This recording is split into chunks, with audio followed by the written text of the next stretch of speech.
오늘의 큐티 말씀은 욥기 42장 1절부터 17절입니다. 제목, 이제 주를 눈으로 직접 봅니다. 먼저 앞뒤 문맥을 살펴보겠습니다.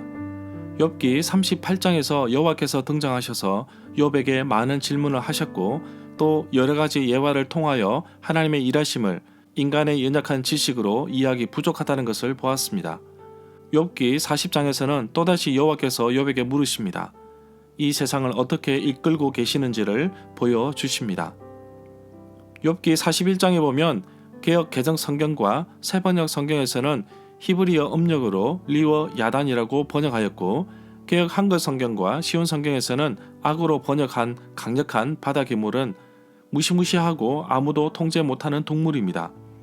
연약한 인간은 이것을 잡기도 못할 뿐더러 통제하지도 못하지만 이건 역시 하나님의 피조물에 불과합니다. 그만큼 인간은 연약한 그 자체입니다. 욥기 42장에서는 욥이 하나님의 질문에 대해 마지막으로 답변하는 가운데 욥은 자신의 무지를 깨닫게 됩니다.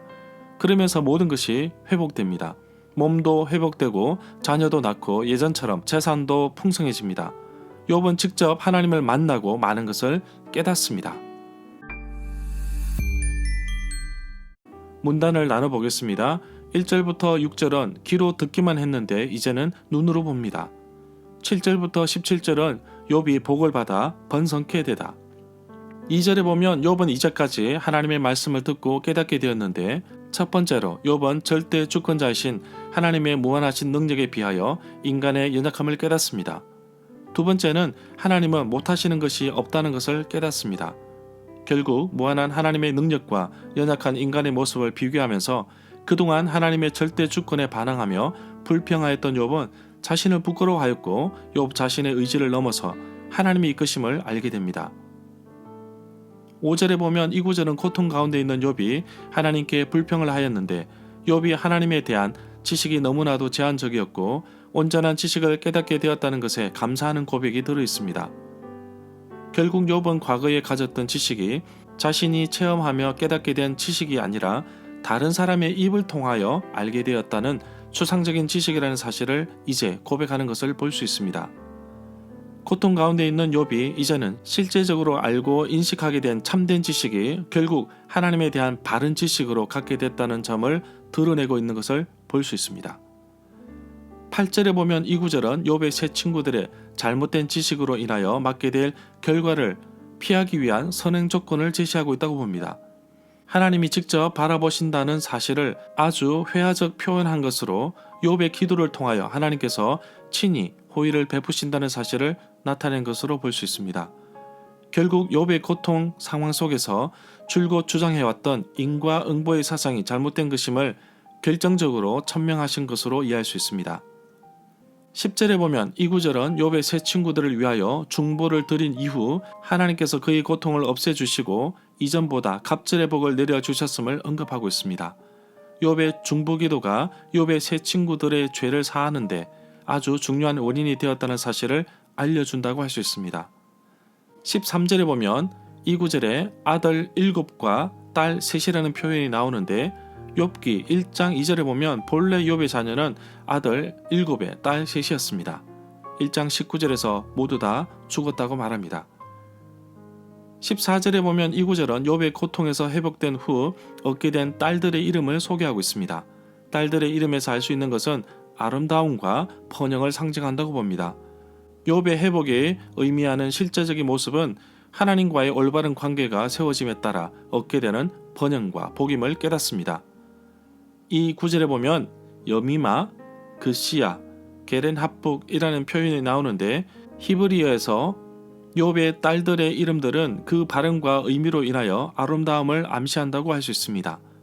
여미마는 비둘기를 뜻하며 그시야는 향료로 사용되는 계피나무의 일종인 카시아를 뜻한다고 봅니다.